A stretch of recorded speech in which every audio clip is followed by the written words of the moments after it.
Thrones, or restore your dead to life. But perhaps I can give you justice in the name of our king.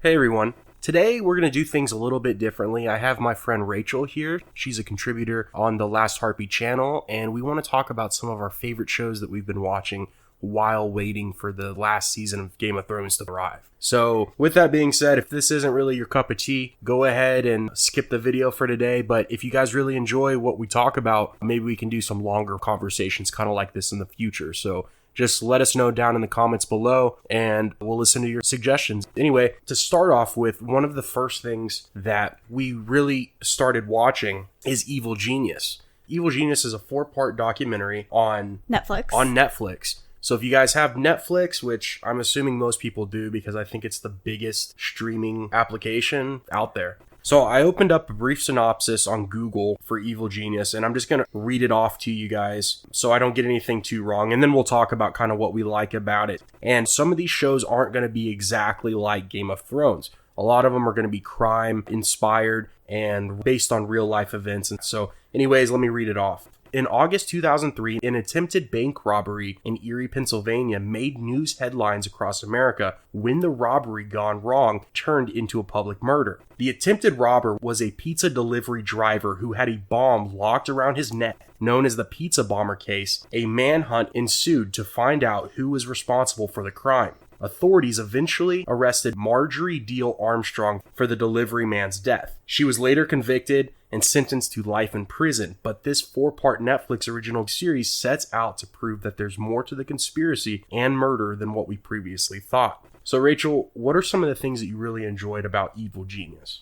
Well, I first heard about it on a podcast, not the Netflix documentary, but the case. Okay. Because I'm really into true crime. And it's just really interesting. When you watch the documentary, you find out that she had all these guys like wrapped around her finger, getting them to do stuff for her. And that's basically why they committed the crime, is because of her. If you guys haven't heard of it or you haven't seen it or anything, then one thing you should know is this woman... Spoiler alert. This case is really old. It's from 2003. So obviously, if you want to watch the documentary series on Netflix, then don't listen to the spoilers. But anyways, we're going to talk about spoilers now.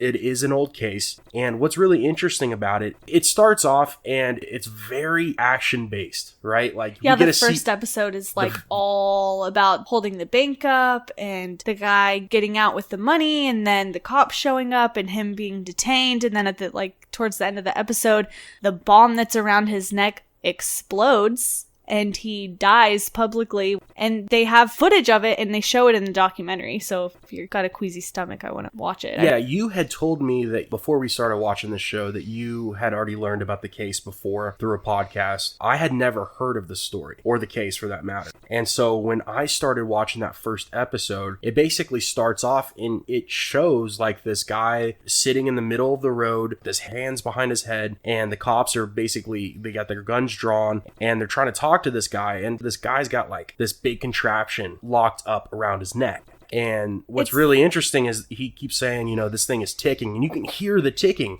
and the ticking starts getting faster and faster. I'm thinking, okay, you know, he starts to say this thing is going to explode, you know, we need to get to the next checkpoint or whatever. And well, about the checkpoints, the whole thing is like it's like that one movie where they get the pizza delivery guy, they order a pizza, they strap a bomb to his chest and he has to rob a bank. It's like that same thing, except in this case, he had to get the money and go to a destination to get a clue to go to the next destination. And he basically is just like, I don't know, what's it called? On a scavenger hunt, kind of trying to find the location for the drop point to get keys to unlock his bomb. To unlock it's like a dog shock collar, kind of. But it's clamped around him, and there's I think there's 3 locks, but only one of them worked or something like that. Yeah, later we find out that the bomb is much more involved than just getting a key to unlock it, right? And that's something we find out later. But yes, in the beginning of the documentary, it does show this guy that, you know, is surrounded by police, and he's begging with police, you know, We have to get to the next checkpoint or this thing is going to explode. And sure enough, it does. And that guy is unresponsive and pronounced dead on the scene. He didn't die immediately either. That's the thing. He's sitting there choking on his own blood and stuff, and then they just let him die out in public. Yeah. And there's all footage of it. Then again, police have to go through those precautions and make sure that there's not a second explosive device on the guy. And they had to bring in the bomb squad, of course, and take care of all of that after the fact. Oh, of course. But the main thing is this is how the documentary starts out. We think, okay, well, whoever did this, it basically put this bomb on this guy. They ordered a pizza. When this guy comes to deliver the pizza, he gets overwhelmed by a couple different people. They strap this device on him, give him instructions on where to go. He has to go to this bank. He has to steal, I think, $250,000. It's like an exact amount of money that he's being forced to steal from the bank. And of course, they give him the money at the bank, correct? Or did they end up giving him money? He got the money, but he made it, I don't know, like not even a block away from the bank, and then was surrounded by the police and detained. Yes. And basically, from there, I don't want to give away any more spoilers than that. Like I said, the case is very old, so if you haven't heard about it, then you likely weren't going to hear about it unless somebody talked about it. Unless somebody mentioned it. So after that, it goes into a bunch of different things that you never would expect. A bunch of different people involved. There's all of these different people. There's a body found not far away from where the pizza delivery man who got the bomb strapped to his chest, where he originally was supposed to deliver the pizza. In the freezer, in a freezer of a house. And the house is, connected to a woman and a man who are later found out to be involved in this bank heist. And it just becomes such an intriguing story. So if you guys haven't seen that, I would recommend checking that out for sure. It's on Netflix. It's called Evil Genius. It's a Netflix original, so it's good. It's amazing. So that's going to cover it for Evil Genius. If you guys want to check that out, go check it out. The next one we want to talk about is another one that's available on Netflix, and it's called Mindhunter. Oh, it's another Netflix original that is just fantastic if you like true crime. So I'll read the brief synopsis of Mindhunter, and then we'll talk about it a little bit. Catching a criminal often requires the authorities to get inside the villain's mind to figure out how he thinks. That's the job of the FBI agents Holden Ford and Bill Tench. They attempt to understand and catch serial killers by studying their damaged psyches. Along the way, the agents pioneer the development of modern serial killer profiling. The crime drama has a strong pedigree behind the camera, with Oscar-nominated director David Fincher and Oscar-winning actress Charlize Theron among the show's executive producers. So, Mindhunter is really interesting because it's not a documentary. It is a show with actors, and the plot is really interesting because it's a fiction show, so it's fictional, but it's based in reality. So it has real serial killers and murderers and cases at that time in the show. Mm-hmm. So they're FBI agents. And the whole point, Holden, one of the FBI agents, he's young and he wants to understand why people kill people and why they go on killing sprees, and why there's, like Ed Kemper, the co-ed killer, is one of the He's a real serial killer. He was a real serial killer in California. And they have his character portrayed in the series fantastically, and I think that guy's up for an Emmy. Really? Or won an Emmy. I don't know when the Emmys are, but yeah. Hopefully won, because he's really good at it. Amazing. They also, throughout the first season, they show different clips of the BTK killer from Wichita, Kansas. And if you guys haven't heard of him, he is one of the most infamous serial killers. And if you haven't learned about him, I would implore you to look at YouTube, and you can see the full court trial that the BTK killer went through. And this is a guy who hid nothing from the court. He basically admitted to doing all of these murders, and he went into every detail of how he did these things.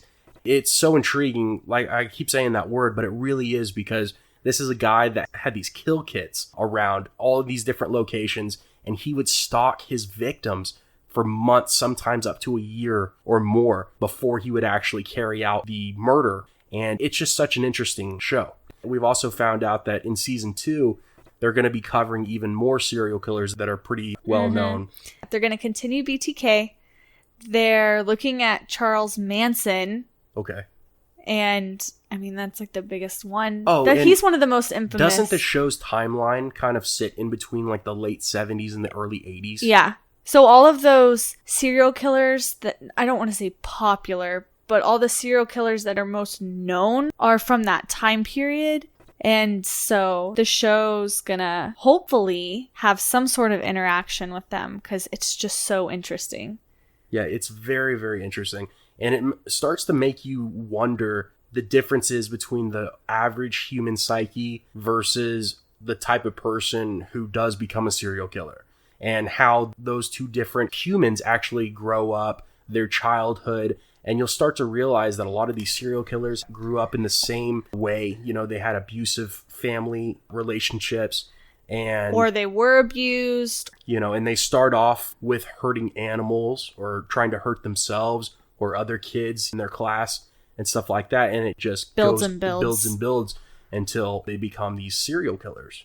Do you have anything else you want to mention about Mindhunter before we move on? It's fantastic. Watch it. It really is. Filming right now for season 2, so... Well, I don't know if they've started filming, but they've definitely started looking at casting for they're more definitely in production. Serial killers, yeah. They're definitely working on season 2.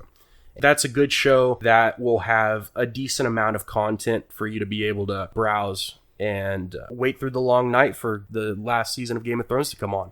Yeah, I think the first season has either 10 or 13 episodes, the standard Netflix episode length, and then the second season that will hopefully come out sometime this year, I'll have about the same. Mm-hmm. Okay, so I guess the next one we're going to move on to is Stranger Things. Now, I know, if you haven't heard of Stranger Things... You're living under a rock. You really are. You're living under a rock, because Stranger Things is one of the biggest TV shows right now. They've done 2 full seasons, and they're just going to keep doing more. Yeah, they released a kind of trailer for the 3rd season about the mall in town or whatever that's opening up. And Steve Harrington, the best one on the show, has a job there, and he's in the commercial for the mall. Okay, well, before we get too far into it, let me read the synopsis in case any of you haven't heard of Stranger Things or you're not too familiar with the plot of it. So this is what it says from Google. This thrilling Netflix original drama stars Golden Globe winning actress Winona Ryder as Joyce Byers, who lives in a small Indiana town in 1983. Inspired by a time when tales of science fiction captivated audiences. When Joyce's 12-year-old son Will goes missing, she launches a terrifying investigation into his disappearance with local authorities. As they search for answers, they unravel a series of extraordinary mysteries involving secret government experiments, unnerving supernatural forces, and a very unusual little girl. So, Rachel, this is your bread and butter. Why don't you talk about it with Stranger Things? Well, that's all season 1. There is a season 2, but I mean, if people haven't seen season 2... Yeah, if you haven't seen season 1, then I'm not going to talk about season 2. But exactly. It's just so good. It focuses on 3 boys. That sounds so creepy, but 3 boys. Well, technically 4, but 1 goes missing. So 3. And then this girl, Elle, Millie Bobby Brown. She's like the it girl right now. The main thing with Stranger Things is if you guys are really into sci-fi, retro sci-fi type of content, then it's really great because they bring in a bunch of old 80s sounding music, and the score for the show rivals that of the score for Game of Thrones. It really does. Just the music in the soundtrack, it's so well done. You into the that mood. Time period. Mm-hmm. It really does. It makes you think that you're really back in the 80s and you're watching the Goonies or something. I mean, that's what it makes you think of. I think the Goonies might have been in the 70s. I'm not sure. But yeah, so Stranger Things is amazing. I'm sure all of you pretty much know about Stranger Things. If you haven't seen it, then it is available all over the place. But Netflix is the main one. I think everything we're talking about is, well, all 3 so far are Netflix originals. Yeah, so if you guys don't have Netflix...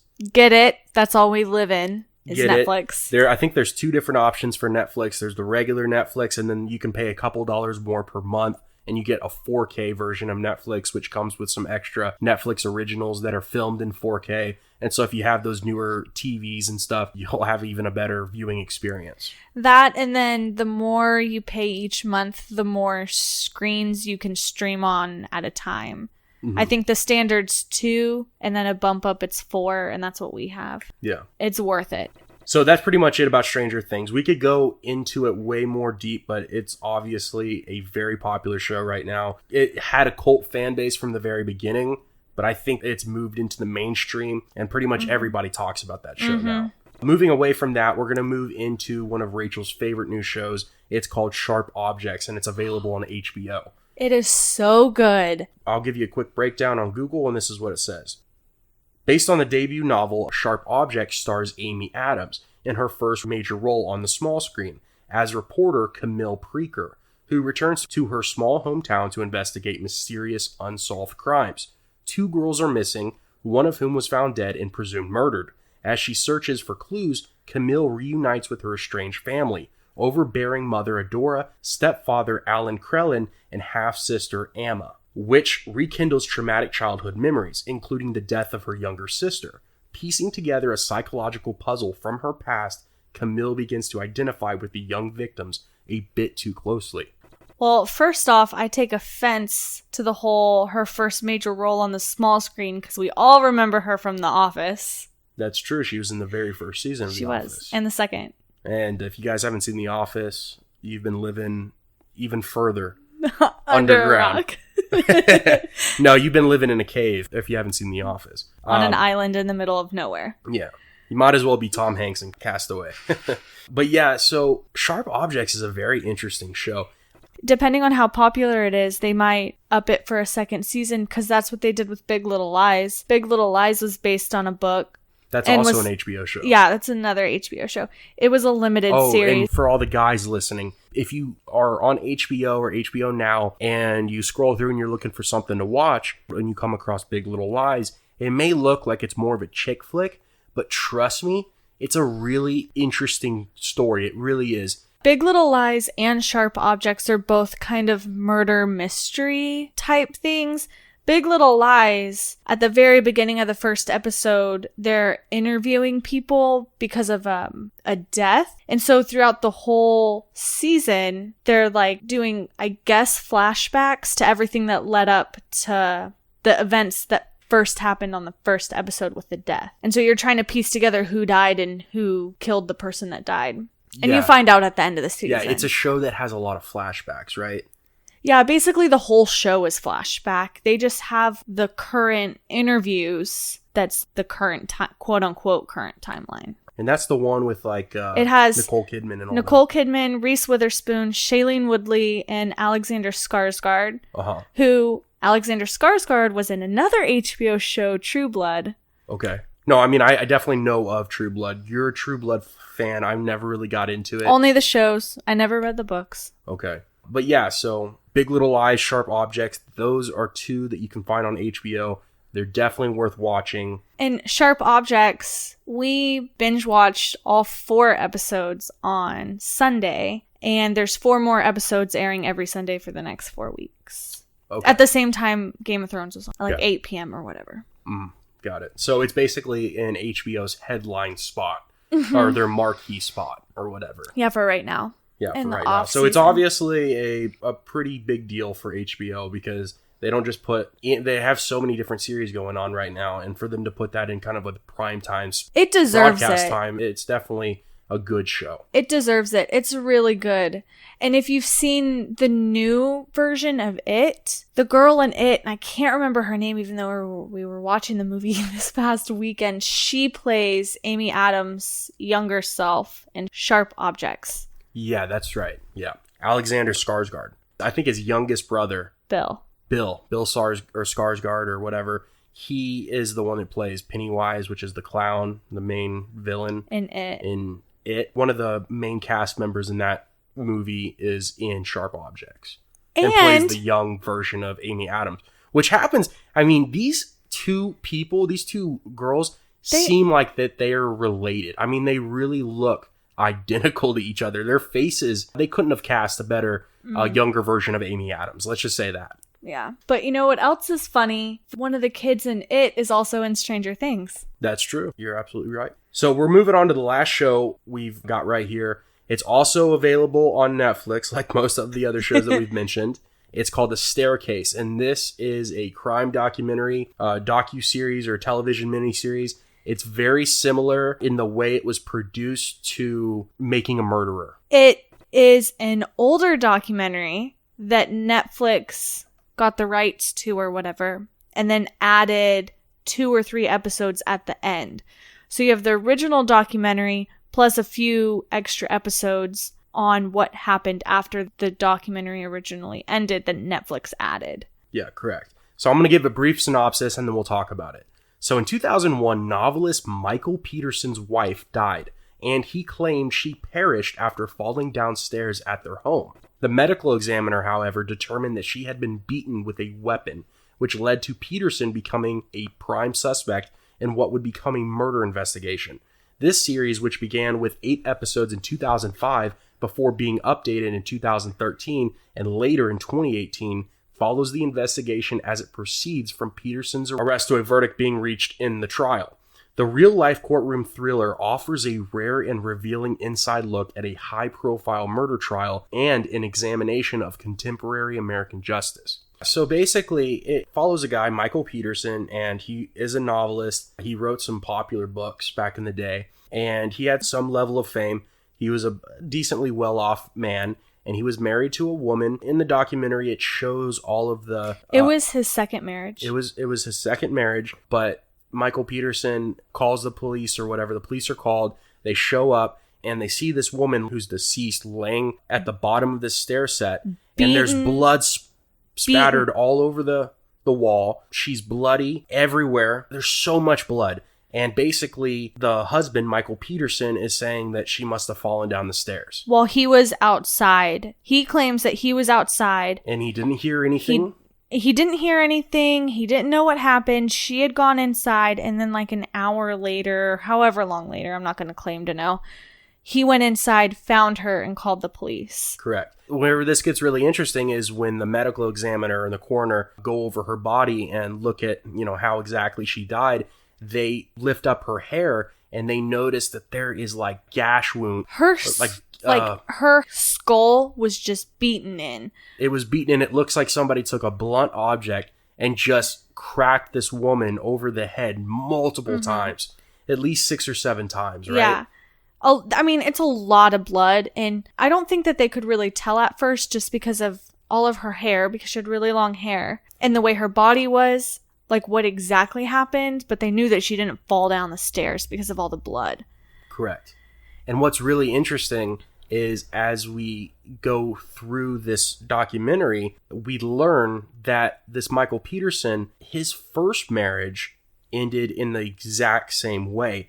His ex-wife was found at the bottom of the stairs in a different house, in a different country. I believe it was Germany that they lived there a couple decades before the second wife died, mysteriously the same exact way. And when they looked at the autopsy photos of the first wife, they noticed that she had very, very similar gashes on her head. It's outrageous. I believe it's actually a better series than Making a Murderer just because... There's more physical evidence than Making a Murderer. That's what bothered me. Plus, Making a Murderer left out some things, and the staircase, it was way back in the day. Like, they're not going to try and hide something, Correct. I mean, it is just such it's such a... The documentary, The Staircase, is from his point of view. You're like following him around while his defense is like prepping for his trial. Yeah, and you start to see the behavior of this guy. Right? Oh, it changes. And it's so weird because he is out there. He seems very, I don't know, I don't want to say like narcissistic or like OCD, but there's just something kind of off. Yes. And one really good example that I keep thinking about is throughout this whole series, throughout this whole show, there's different moments when one of his attorneys will call him and be like, hey, we found this weapon or whatever that the defense has been trying to talk about. You must have used this to kill your wife.